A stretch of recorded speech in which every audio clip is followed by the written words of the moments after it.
కానీ ఇప్పుడు మామూలుగా మనం ఒక 10th క్లాస్ పేపర్ తీసుకున్నట్టయితే తయారు చేయడానికి ఒక 10 మంది టీచర్లు కూర్చుంటారన్న. మనిషి మొట్టమొదట ఒక స్టెప్ ఎక్కడానికి పిల్లవాడి నుంచి ఒక స్టేజ్‌కి ఎక్కడానికి 10వ తరగతి పాస్ అవ్వడానికి. ఒక 50 మంది కూర్చొని పేపర్ తయారు చేస్తారు. దానికి సవరణలు కూడా ఉంటాయి. అలాంటి 50 మంది కూర్చొని 10th క్లాస్ పేపర్ రెడీ చేసే సిట్యుయేషన్ ఈరోజు ఉంది. హ్మ్. అంబేద్కర్ గారు ఇంత పెద్ద రాజ్యాంగాన్ని ఒక్కడే రాసాడనడానికి ఎలా ఒప్పుకుంటారు? ఇది ఎంతవరకు కరెక్ట్? ఎందుకంటే ఇంతమంది ఉన్నప్పుడు ఇంతమందిని ఇన్ని కమిటీస్ 24 కమిటీస్ కూడా పక్కన పెట్టి ఈయన లాస్ట్ జస్ట్ ఫైనలైజ్‌లో కూర్చొని చేసినందుకు ఆయన్నే మొత్తం రాసాడని చెప్పడానికి ఎంతవరకు కరెక్ట్? ఒక మిత్రుడు ఒక క్వశ్చన్ అడిగినాను. అంబేద్కర్ గారు కొన్ని పుస్తకాలు తీసుకొని వాళ్ళ నుంచి రిఫర్ చేస్తున్న సందర్భంలో పక్కన కూర్చొని ఒక ఆయన రాసిండు. లేదు, పక్కన కూర్చొని రాసాడు అనేది తప్పిది. నేను చెప్తా. నేను ఒక విషయం చాలా స్పష్టంగా చెప్తాను మీకు. ఇప్పుడు మీరు ఒక భూమిని కొనుగోలు చేస్తారు మంచిగా, అంటే సాధారణంగా అందరికీ అర్థమయ్యే భాషలో మాట్లాడుతారు. మీరు ఒక భూమిని కొనుగోలు చేస్తారు, ఆ భూమికి మీరు డబ్బులు కడతారు, ఆ భూమికి సంబంధించినటువంటి సర్వే నెంబర్లు అవన్నీ కూడా ఒక టైపిస్ట్ దగ్గర తీసుకొని టైప్ చేయిస్తారు, రైట్? ఆ టైపిస్ట్ వాటన్నింటినీ టైప్ చేసిన తర్వాత రిజిస్ట్రేషన్ ఆఫీస్కి వెళ్తారు. రిజిస్ట్రేషన్ ఆఫీస్లో రిజిస్టర్ గారి ముందర కొద్దిమంది సాక్షులు సంతకాలు పెడతారు, రిజిస్టర్ గారు సంతకం పెడతారు. ఇప్పుడు కొద్దిమంది అలిగేషన్ ఎట్లా ఉందంటే, ఆ సాక్షి సంతకాలు పెట్టిన వాళ్ళు కూడా ఆ ల్యాండ్కు ఓనర్లమా అంటే ఎట్లా నడుస్తుంది? ముసాయిదా కమిటీలో క్లియర్గా, అందుకే చెప్తాను నేను ఏమంటే, పార్లమెంట్లో today available first round table కాన్ఫరెన్స్లో ఇండియన్ కాన్స్టిట్యూషన్ సమర్పించినప్పుడు మీకు యూట్యూబ్లో కూడా కనబడుతుంది. ఎవరెవరు ఏమేమి మాట్లాడారో చాలా క్లియర్గా ఉంది. బాబాసాహెబ్ అంబేద్కర్ గారికి సహకరించిండ్రే తప్ప ఆయన రాయడం ఇష్టం లేని వాళ్ళు. ఇంకో మాట చెప్తున్నా, మంచి గుర్తుపెట్టుకుని నేను చెప్తున్నా. సర్ హైవర్ జెన్నింగ్స్ అంబేద్కర్ గారి తర్వాత, అంబేద్కర్ గారి కంటే ముందు చాలామంది చదువుకున్న వాళ్ళు ఉన్నారు కదా, ఉన్నారా లేదా? దాంట్లోనే భాగంగా ఒక ఆయన అలిగేషన్ చేస్తున్నాడు, బిఎన్ రావు రాసిండు. అవునా? మరి వాళ్ళు రాసిన రాజ్యాంగాన్ని ఎందుకు ఒప్పుకోలేరు వాళ్ళు? వాళ్ళందరూ కమిటీలో ఉన్నప్పుడు లాస్ట్ ఒక్కొక్క కమిటీ ఒక్కొక్క కోణంలో ఏర్పాటు చేయడం జరిగింది. మనం దాని మీద పూర్తి నిష్ణార్థత కావాలంటే ఢిల్లీలో కూర్చొని మీరు అటొక కెమెరా నేను ఇటొక కెమెరా పెట్టుకొని దాని మీద పూర్తి సమీక్ష జరపాలి. అది ఒక్క దెబ్బతో మేము మాట్లాడేది కాదు. కానీ నేనేమంటానంటే, ఆ రోజున్న ప్రభుత్వం కూడా అంబేద్కర్ గారిని మెచ్చుకొని మెడలేసుకునేది కాదు. అంబేద్కర్ గారు అంటే అసలే ఇష్టం లేని ప్రభుత్వం. కాకపోతే ఈ దేశంలో అందరికంటే ఎక్కువ చదువుకున్నాడు కాబట్టి ఆయన రాయేస్తేనే ఈ దేశంలో ఉన్నటువంటి ప్రజలందరికీ సమానమైన హక్కులు ఉంటాయని బ్రిటిష్ వాళ్ళ ఒత్తిడి మేరకు ప్రజల్లో నుంచి వచ్చినటువంటి ఆ ఎన్నికల ప్రక్రియ మేరకు అంబేద్కర్ గారు దాంట్లోకి ఎంటర్ అయ్యారు తప్ప, నేనేమంటానంటే ఇండియన్ కాన్స్టిట్యూషన్ యాజ్ ఎ రిపోర్టర్గా ఉన్నటువంటి మీరు కావచ్చు, ఏ రిపోర్టర్కైనా ఎవరికైనా సరే ప్రథమ పేజీ కూడా చదవరాదు మనకు. We are not Indians as per Indian constitution. మీకు కావచ్చు, నాకు కావచ్చు. ఇప్పుడు తక్కువని భారత రాజ్యాంగం ప్రథమ పేజీ చదవమని చెప్పి చదువుతాం మనం. ఎందుకంటే మనకు అది చదివిపోయారు స్కూల్. అసలు రాజ్యాంగం అంటే ఏదో తెలియదు, దాంట్లో ఎన్ని సవరణలో తెలియదు, దాంట్లో ఎన్ని ఆర్టికల్స్ ఉన్నాయో తెలియదు. ఈ దేశంలో మేము భారత ప్రజలమైనటువంటి మేము భారత రాజ్యాంగంలో ప్రథమ పీఠిక కూడా తెలియదు అని చెప్పంటే మనం ఏం భారతీయులము? ప్రతి దేశంలో రాజ్యాంగం గురించి కనీసం 10 ప్రధాన సూత్రాలు తెలిసి ఉంటాయి. అంటే ఎడ్యుకేషన్ సిస్టమ్ తప్పంట. 100% తప్పు. నేను ఏమంటా, ఇండియన్ కాన్స్టిట్యూషన్ చదివించాలని చెప్పంటున్నా నేను. ఇండియన్ కాన్స్టిట్యూషన్ ఏమని రాసిండు?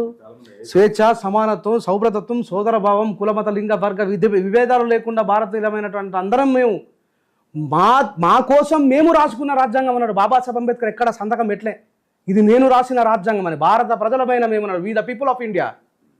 అంబేద్కర్ గారు ఎంత నిస్వార్థపరులు చూడండి. ఇక్కడ అర్థమైతే ఆయన ఎంత గొప్పడు. ఆయన ఎక్కడ కూడా నా సొంత పేరు రావాలని చెప్పి డబ్బా కొట్టుకోలేదు. We the people of India, భారత ప్రజలమైనటువంటి మేము మా కోసం మేము రాసుకున్నామని చెప్పన్నారు. మనం దాని లోపలికి వెళ్ళి చూస్తే కదా అర్థమయ్యేది. ఆర్టికల్ 340 గురించి ఎంతమంది బీసీలకు తెలుసు? ఎస్సీలలో చాలామందికి కూడా ఆర్టికల్ 341 తెలియదు. నిన్నగాక మొన్న బీజేపీ గవర్నమెంట్లో వచ్చింది ఎకనామికల్ వీకర్ సెక్షన్. అంతకంటే ముందు ఎకనామికల్ బ్యాక్వర్డ్ క్యాస్ట్ అని ఉండేది. 10% రిజర్వేషన్ ఇచ్చారు తెలుసా ఎవరికైనా? మనం దేశద్రోహులమని చెప్తున్నా. 99.99% ప్రజలందరూ కూడా దేశద్రోహులే. రాజ్యాంగం తెలియకపోవడమే పెద్ద తప్పు అంటున్నా. ఎందుకంటే చాలా మంది ఇప్పుడు ఐఏఎస్ ఆఫీసర్లు జేడి లక్ష్మీనారాయణ గారు కానీ వీళ్ళు నారాయణ గారు కానీ వీళ్ళందరూ ఎడ్యుకేషన్ సిస్టమ్ తప్పు, ఇది ఉండేది ఇలా కాదు, దాని మీద పోరాడుతున్నారు ఇప్పుడు కూడా. వాళ్ళు ఎప్పుడైనా అంబేద్కర్ గారి గురించి తప్పు మాట్లాడడం విన్నారా మీరు? ఎందుకంటే వాళ్ళు they are not a lack of knowledge. వాళ్ళకి దిమాగ్ లేక వాళ్ళకి తెలుసు అంబేద్కర్ అనేటువంటి ప్రజ్ఞావంతుడు ఎట్లా ఏ సిస్టమ్ ప్రకారం ఎట్లా తయారు చేసిన అనే విషయం తెలుసు వాళ్ళకి. నేను ఏమంటానంటే 70 సంవత్సరాల భారతదేశంలో మొన్న జస్ట్ 10 సంవత్సరాల నుంచి కదా బీజేపీ గవర్నమెంట్ పరిపాలిస్తుంది. అంతకుముందు ఎక్కువ భాగం పరిపాలించింది ఎవరు? కాంగ్రెసే కదా. మరి అంబేద్కర్ గారి మీద ఇష్టం లేదు కాంగ్రెస్కు. వాళ్ళు మొత్తం ఎన్నో పుస్తకాలు రాసి చాలా అంబేద్కర్ రాయలేదు, ఆడు రాసింది ఈడు రాసింది అంత అబద్ధం అని చెప్పి వాళ్ళే కదా ప్రచారం చేస్తుండే. వాళ్ళు ఎందుకు చేయలేరు? మరి ఇందిరాగాంధీ గారు ఎందుకు చేయలేదు? అంతకుముందు ఉన్నటువంటి పండిట్ జవహర్లాల్ నెహ్రూ గారు ఎందుకు చేయలేరు? ఎందుకంటే నిజం వాళ్ళకి తెలుసు. ఈరోజు వాళ్ళు ఎవరు కూడా బతికినాడు, మనం పోయి ఆయన దగ్గర మైక్ పెట్టి మాట్లాడదామంటే. అందుకే కదా ఇప్పుడు ఆలిగేషన్ స్టార్ట్ చేసింది.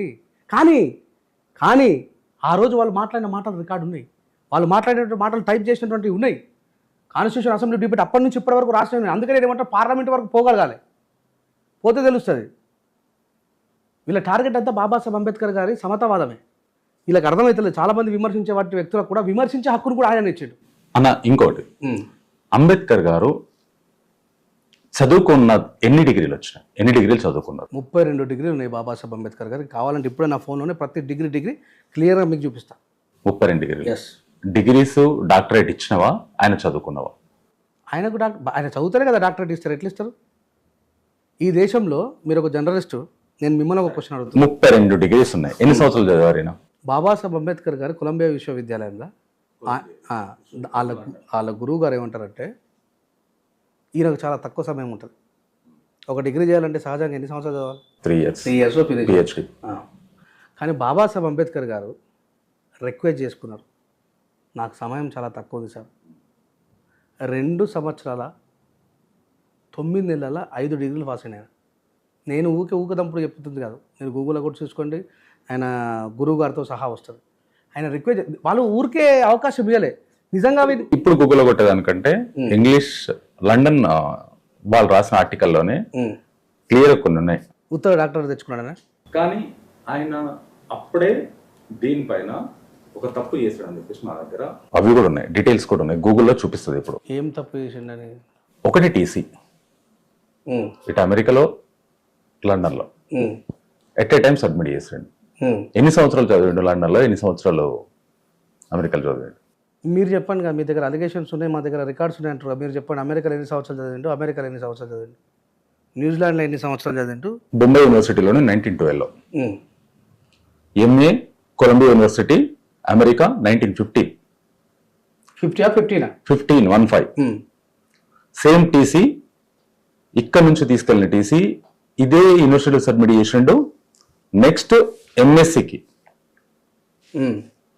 London school of economy London 1921 same TC.